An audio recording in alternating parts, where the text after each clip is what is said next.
Hello there, Leos. Welcome to your January 2020 tarot reading. First off, I would like to apologize for the delay, the tardiness again with your reading. I am sincerely sorry. I was traveling the past few days and I got really sick on the plane. And so, my sincerest apologies, okay? I will try my very best so that this doesn't happen again coming into February. Either way, let's go into your reading. The deck I am using this month, by the way, is called the Spirit Song Tarot, and this is by one of my favorite artists, is Paulina Cassidy. There's another deck, which is the Joie de Vivre deck, which I've often used, and it's also by the same artist. So the artwork seems very familiar. I really enjoy working with this deck. I saw two images. Well, actually, it's one continuous image, but two themes coming into the picture for you, and it's really fun. So I'm glad to see this. So first of all, I see this little boy. The scenery looks a little bit like 1920s, 1930s. So it's a long time ago, and it seems like we're possibly in New York City in the United States. It's really odd. So there's this little boy. He's probably 5 or 6, and he has a dog, a golden retriever. He has a beret, a black beret on. He has a twill coat and khaki pants, and some sturdy-looking black boots. And he's standing in a corner of the street with his dog, a leash. He's holding onto the leash, and the leash is connected to the golden retriever. He's looking at a storefront. So it seems as if his adult escorts are in there doing their errands or doing some shopping, and he's waiting outside with the dog. So, maybe the store didn't allow the dog to be inside, so he opted to wait outside with the dog. And then while he's outside, he's looking about. There are a lot of, adults walking back and forth, going about their day outside. And he sees this mini car. This car.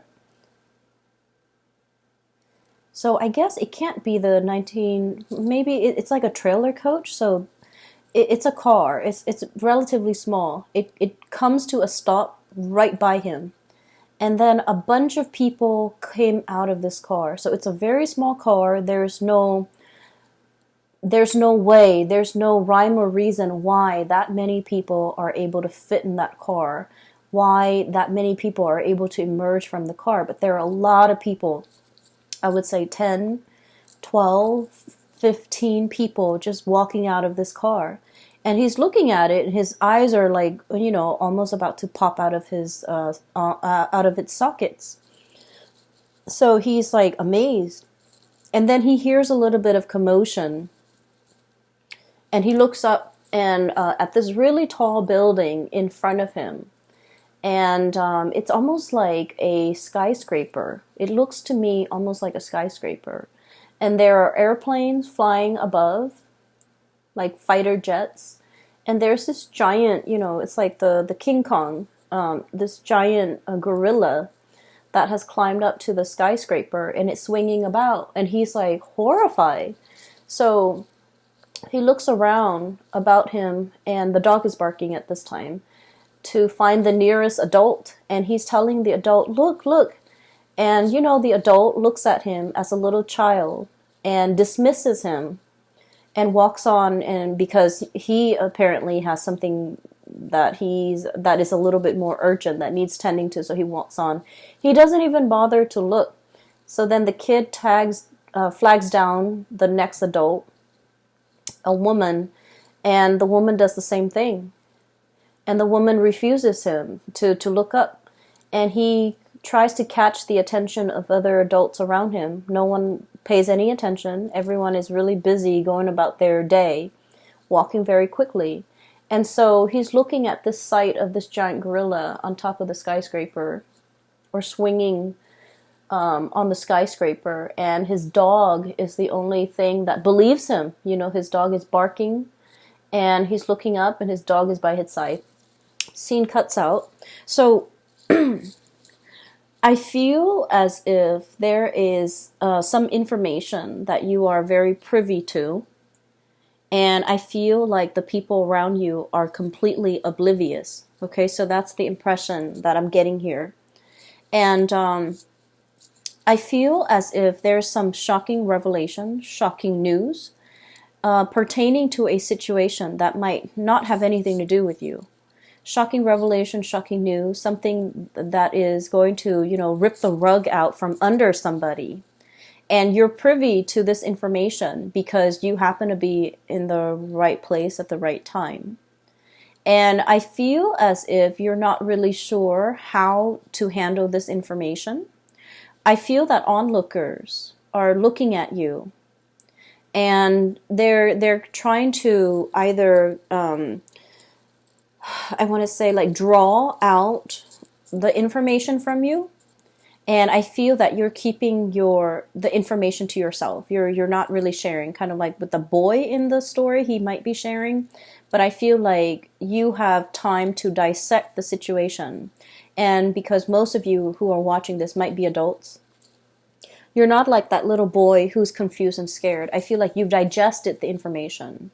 And now you're trying to figure out what to do with it. And you feel that the message or the information, if it gets out, it can have long-term ramifications. It's a big deal, and it can, overturn some major events. Okay, so I feel like you're privy to some really important information.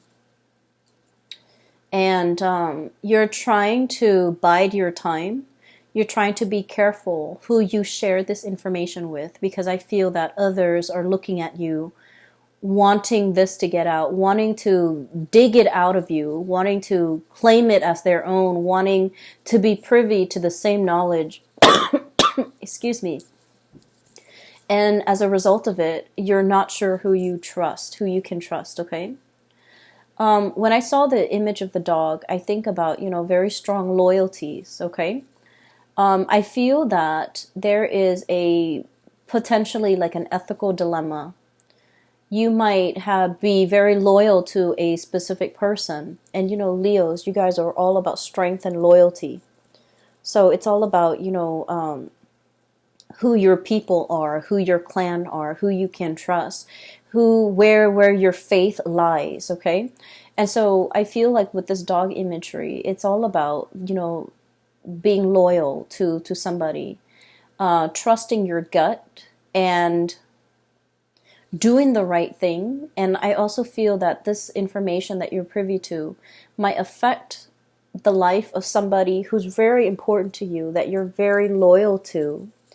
And you're not sure by divulging this information if it's going to help them in any way, or if it's just going to cause them worry. So you're waiting for the time to pass. You're biding your time, waiting for things to pass. Okay, so that's the first interpretation that I'm seeing here.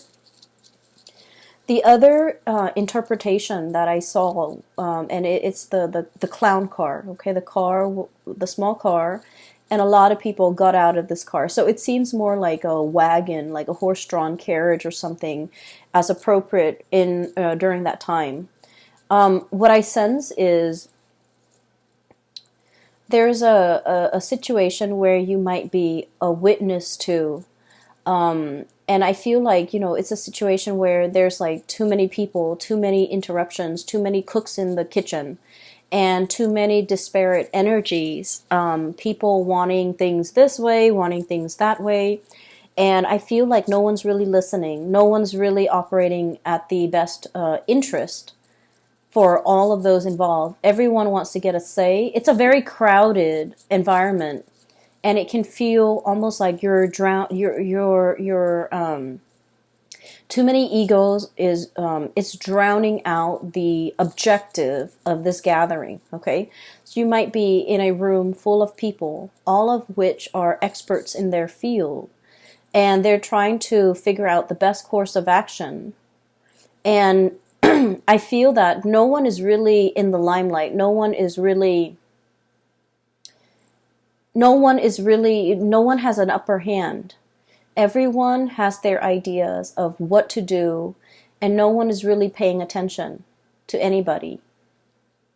And then I also have a situation where, there's like one person and then their group of cronies who are propping them up, or who's giving or manipulating the situation. The cronies behind the scenes are like manipulating the situation to boost or bolster the credibility and the qualification of this one person. And yet that person, you see through it, and I feel like you feel like that person's not qualified, but their cronies are talking big about them and are making, trying to persuade you. But I feel like you see through it. So that's what I'm seeing here. We have here the Six of Crystals. This is the Six of Pentacles, okay? And when I look at this deck, I'm looking more at the imagery rather than the specific name of the card. And I feel like someone is on high alert, and I feel that they're standing behind somebody out of this sense of obligation, loyalty. Possibly they're co-opted to take like a specific course of action to support a specific candidate, even though that candidate might not be the best person for the job. Okay? And then we also have here the Six of Cups. Once again, this sense of indebtedness, this sense of like, what I'm feeling is like a really strong connection. And it's a very positive card, but based on everything that I'm seeing in your reading, I feel it's like, birds of a feather flock together. So people who are like-minded tend to just flock together. And because they're around people who think exactly like them, they echo the same sentiments. They finish each other's sentences. They echo the same words, the same themes, the same ideology.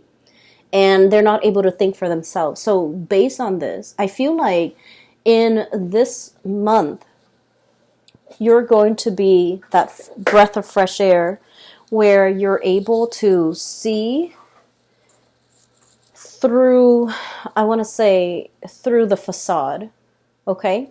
And it's really asking you, the energy that you embody here, we have the Empress.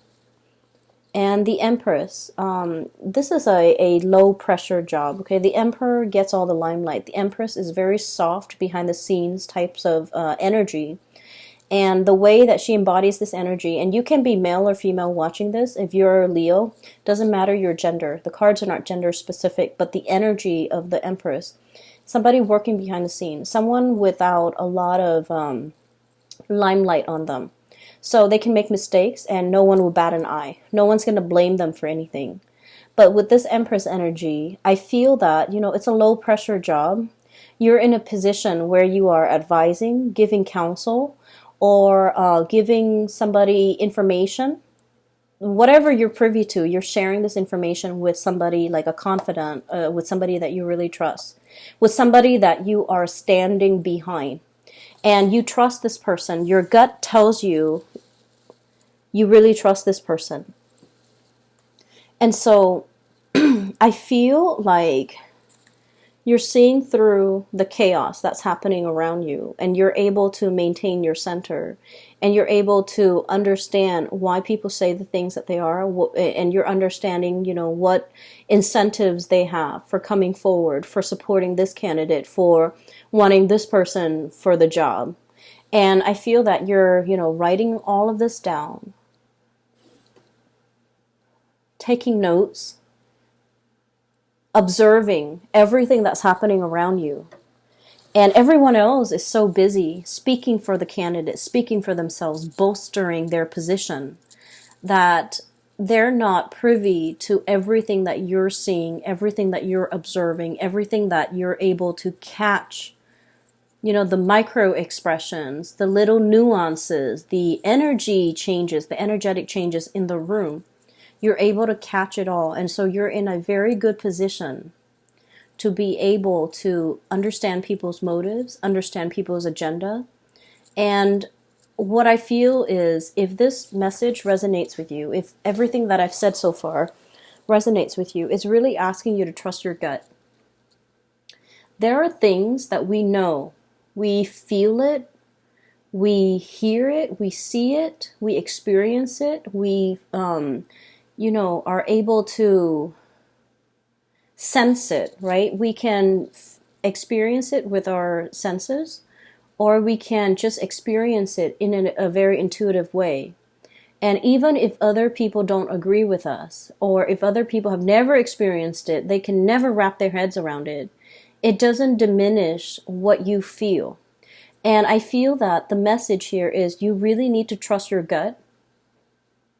You really need to be in a position where you trust yourself and, give yourself credit, because the other people, even if they don't support you, even if they don't believe what you have to say, even if they feel that what you're saying is outside of the realm of possibility and they can never give you credit for it, it doesn't diminish what you have experienced. It doesn't, even if people are dismissive, it should not detract you from the things you believe about yourself.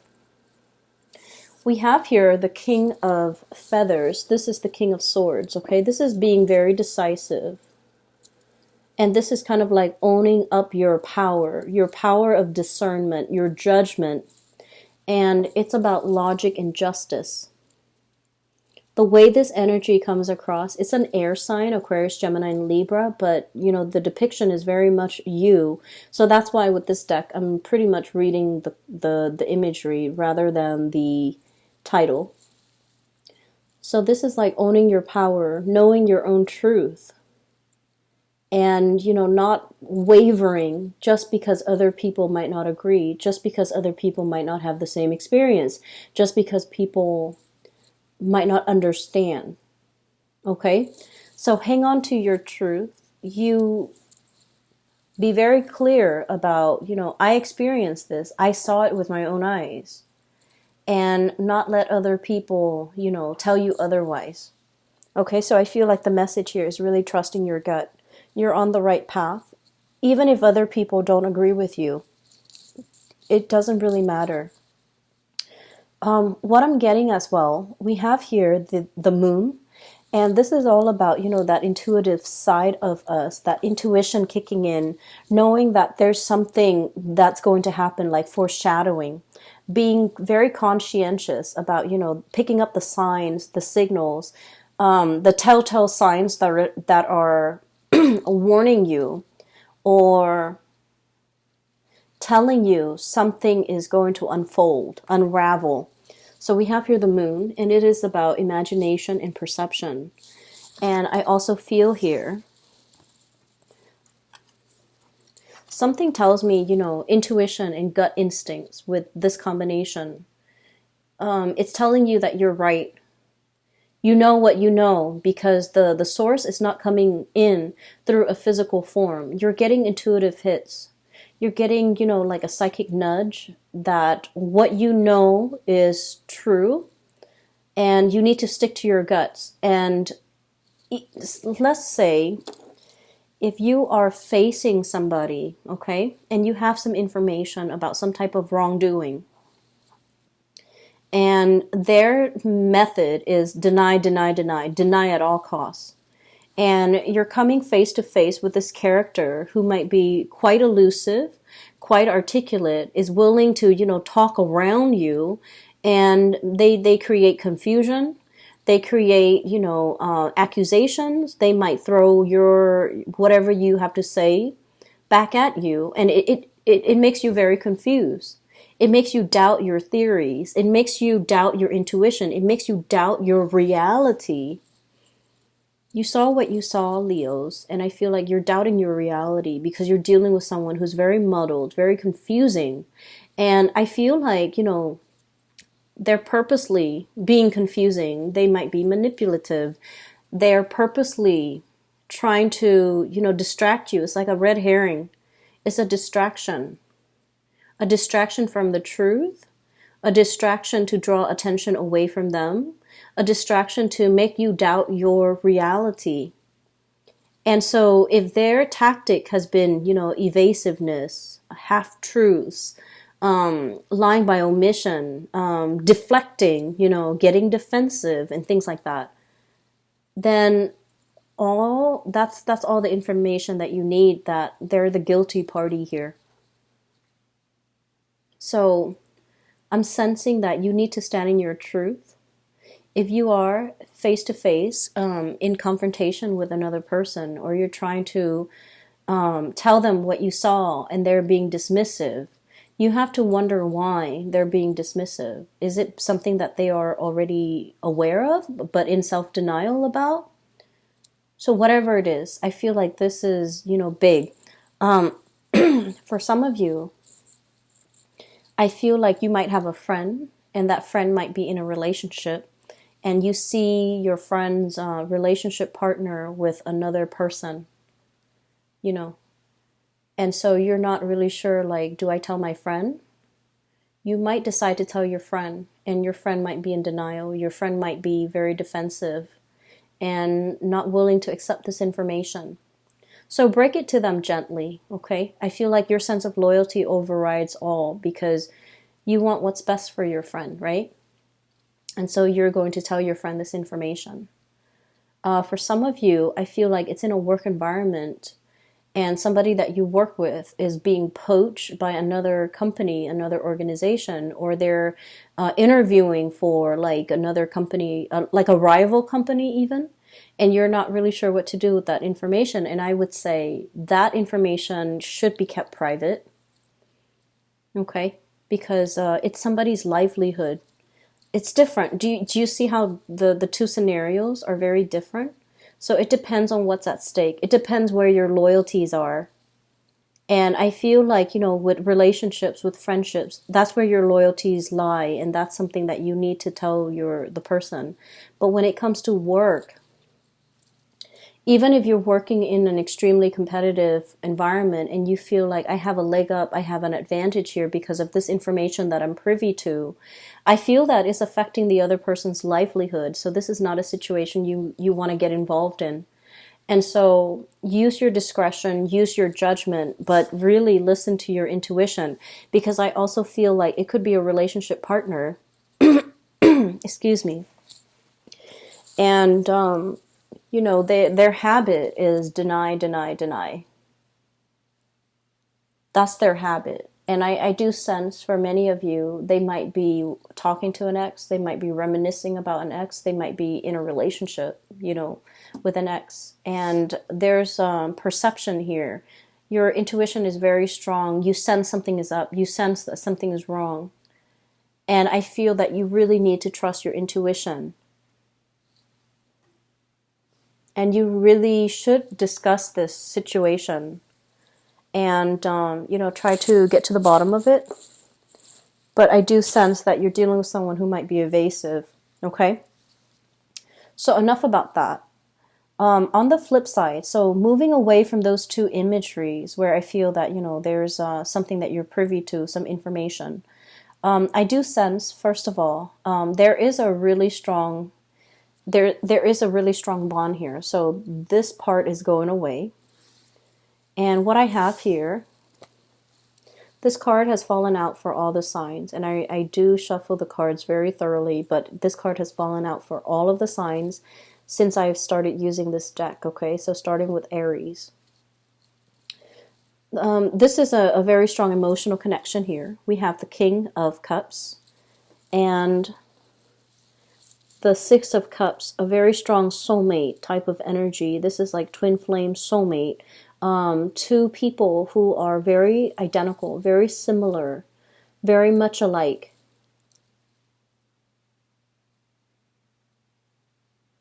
And I feel almost like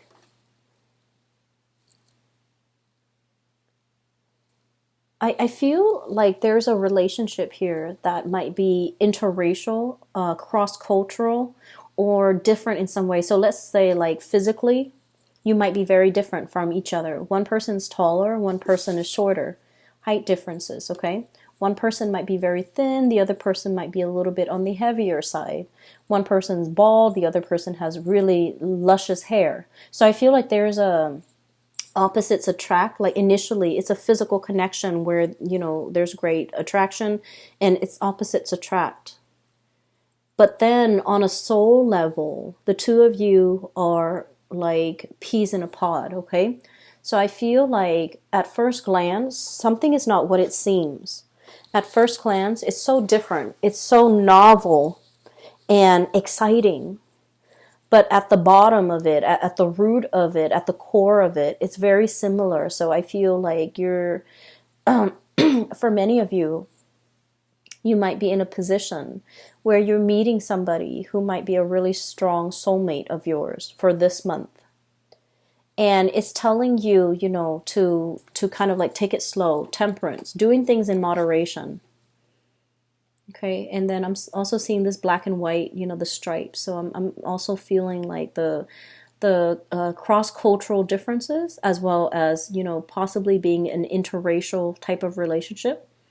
And I feel that some people might frown upon this, you know, what kind of archaic people we're dealing with. But, you know, they do exist. There are people with their prejudices and with their lack of understanding. There might be people that are frowning upon this, but I do feel like you feel what you feel. And you know what you know. And so, you know, you don't give it any credit. Don't give it any mind. Don't heed it any mind. And don't let other people's narrow-mindedness like affect your perception of yourself, your perception of your partner in any way. So that's what I'm sensing here. And I feel like there is a really strong emotional connection that will really, you know, be tested for this month. And not in the way that you're thinking, but I feel like it's in the way where it's like, are we in this together? If we're in this together, then we can't really let outsiders, you know, tear the relationship apart. We really need to be on the same page. For some of you, it could be like a situation where you have like a difficult child who's trying to drive a wedge in between, because, you know, children, sometimes they know how to turn one parent against another, and it's done in a very innocent way because they're not aware of the ramifications of, you know, long-term effects of turning parents against each other. But it's sort of like we have to be united on the same page in order to deal with whatever adversity that's coming our way, whatever is trying to either affect us, our relationship from the outside or from within. And so you have to trust your gut. You have to know exactly what you believe, what you saw, what you feel, whatever it is. You are the keeper of that knowledge. And no matter who comes up to you and tells you you were wrong, you did not see that, you did not experience that, that is not real. Whoever is telling you this,